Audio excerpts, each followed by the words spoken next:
संकटरे लक्ष्मी बस योजना साधारण लोकंक पई समाधान होइथिबा बेले सरकार पई होइछि समस्या।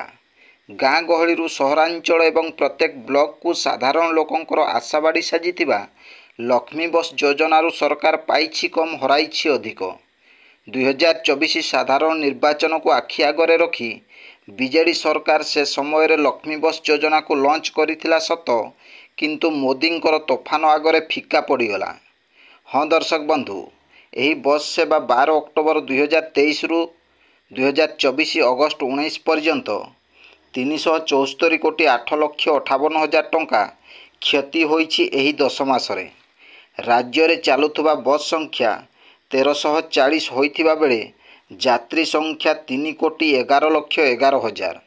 तेबे एही बस बाबदरे 369 कोटी 12 लक्ष 44 हजार टंका खर्च होइथिबा बेले मोट आय 25 कोटी 3 लक्ष 86 हजार। साधारण लोकंकर कोटी कोटी टंका क्षति करी कहा स्वार्थरे ए योजना आनिथिला बीजेडी सरकार बोली लोके प्रश्न कलेनी। 10 मासरे 374 कोटी 8 लक्ष 58 हजार टंका होइछि लॉस।